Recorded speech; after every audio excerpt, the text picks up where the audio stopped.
Independência do Brasil e formação do Estado brasileiro. Independência do Brasil é um tema muito requerido no nosso vestibular, porque a independência do Brasil ela vai marcar e vai deixar registrada na história mundial fato único, a qual a família real se desloca para o Brasil, se desloca para uma colônia e ao regressar para a sua metrópole deixa um herdeiro do trono que vai proclamar a independência dessa colônia. O Brasil ele está no século XIX e agora a família real regressou para Portugal através da Revolução Liberal do Porto. Na Revolução Liberal do Porto, além de exigir o regresso da família real, a Revolução Liberal do Porto também exigia que o Brasil voltasse a ser uma colônia, como era antes. Lembrando a todos que em 1815, o rei de Portugal, Dom João VI, que está aqui no Brasil, através de um edito real, ele determina que o Brasil não é mais uma colônia, o Brasil agora é um Reino Unido a Portugal e Algarve, também fato único na história. Outra determinação importante foi que o rei de Portugal, ao estar no Brasil, ele também passa a fazer do Brasil a nova metrópole de Portugal. A família real portuguesa, economistas portugueses, uma boa parte da nobreza portuguesa e a riqueza portuguesa estavam aqui na colônia, que agora virou metrópole. Isso tudo devido às invasões napoleônicas. É importante relacionarmos o processo de independência do Brasil com as invasões napoleônicas, com os acontecimentos externos, tá? Bom, o que caracteriza a independência do Brasil? Bom, diferentemente dos demais processos de independência, a independência do Brasil vai ser feita pela uma pessoa de sangue real.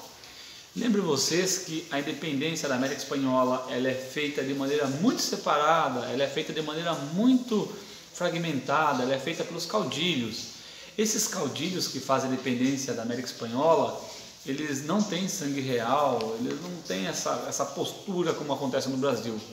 Na América do Norte, no ano de 1776, assistimos à independência das 13 colônias inglesas, a formação dos Estados Unidos da América, também não foi feito por ninguém de sangue real. E aqui no Brasil, nós temos o Dom Pedro I, que é o Dom Pedro ainda, que vai ser Dom Pedro I, o primeiro imperador do Brasil.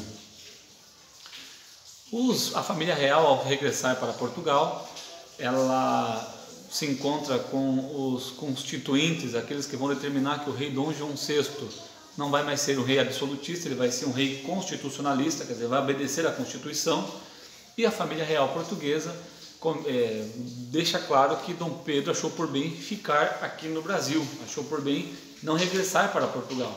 Então, a família real começa a sofrer pressões lá em Portugal para que Dom Pedro regressasse. Aqui no Brasil, Dom Pedro não tem uma boa fama. Dom Pedro já não era bem visto por causa das suas aventuras amorosas e da sua falta de comprometimento com a política, com o império. Dom Pedro I não era um bom articulador político, Dom Pedro I ele não era um intelectual, Dom Pedro I ele não era uma pessoa com tanto que vislumbrava assim tanto a política. Bom, quando ele ficou aqui no Brasil, ele ficou sob a tutela de um homem chamado José Bonifácio.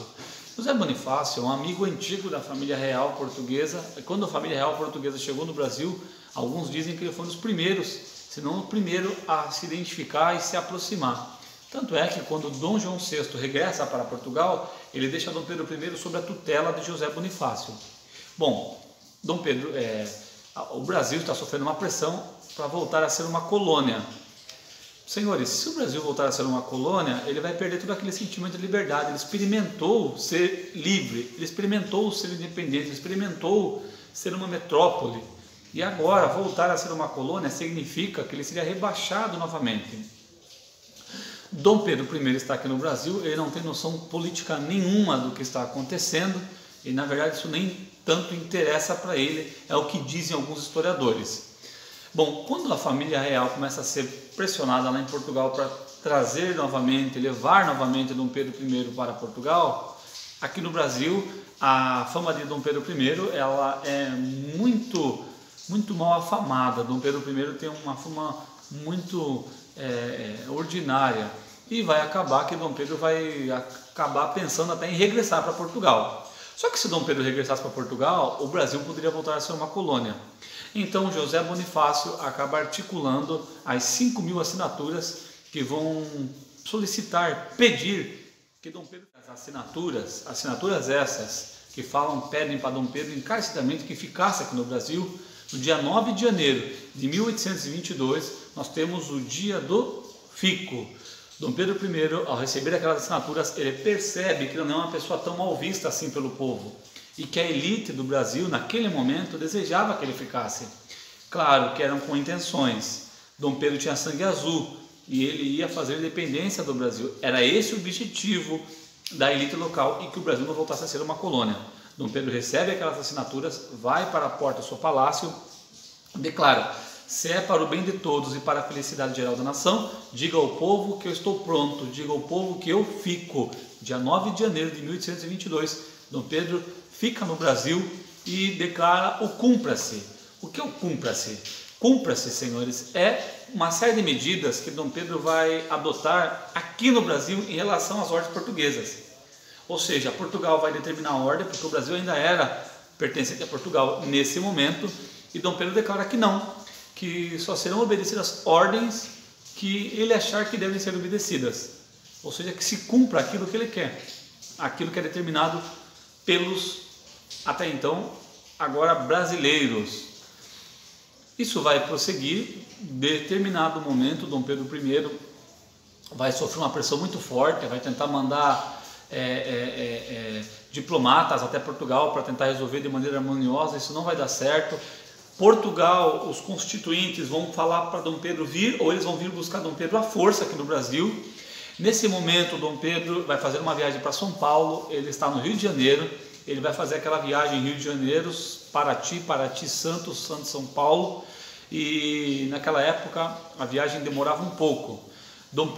Enquanto Dom Pedro não está em casa, a carta chega para sua esposa, e a sua esposa, ao ver aquela carta, ela vê as determinações de Portugal e a gravidade que Portugal está exigindo de Dom Pedro, e que ou Dom Pedro declara a independência do Brasil, ou Dom Pedro vai voltar para Portugal, e a independência do Brasil vai ser feita por aventureiros. A mulher de Dom Pedro, ela vai anexar mais alguma coisa na carta e vai mandar aquela carta para São Paulo.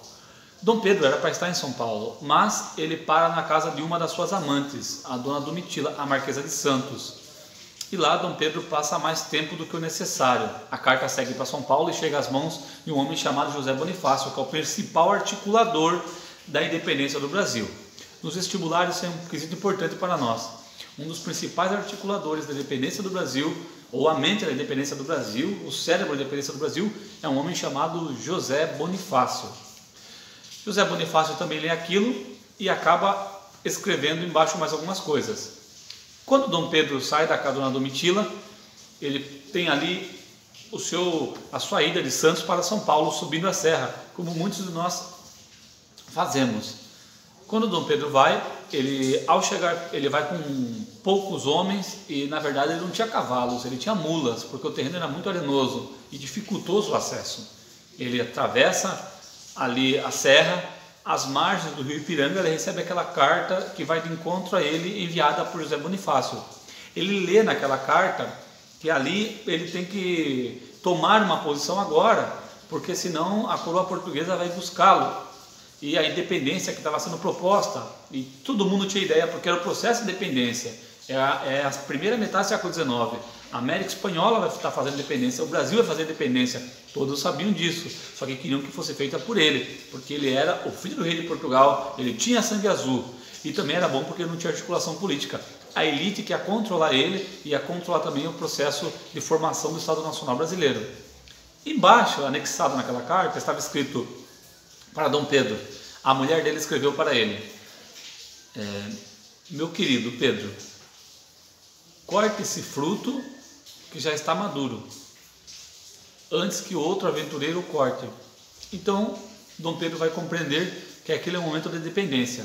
Às margens do rio Ipiranga, no dia 7 de setembro de 1822, Dom Pedro arranca dos seus braços as cruzes que simbolizam o brasão de Portugal, ele joga no chão e ele declara: amigos, a partir de agora estão rompidas as relações com Portugal. A partir de hoje, Independência ou morte. Dia 7 de setembro de 1822 é declarada a independência do Brasil de Portugal. Independência política.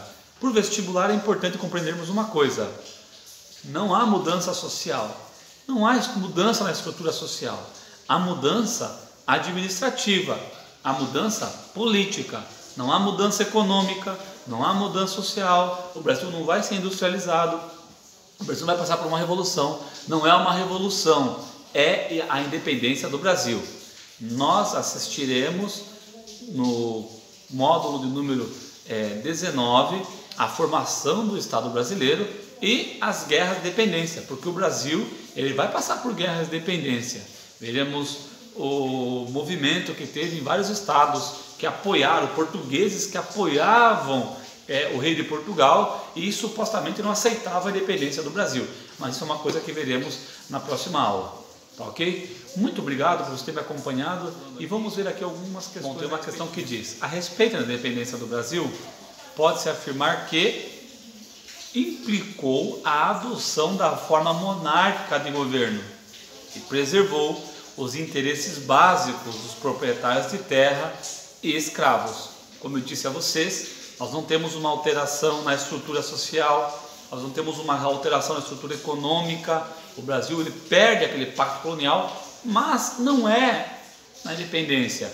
Isso já aconteceu desde a chegada da família real no Brasil, tá? Nós temos uma estrutura política, uma mudança na estrutura administrativa, mas não há grandes mudanças sociais.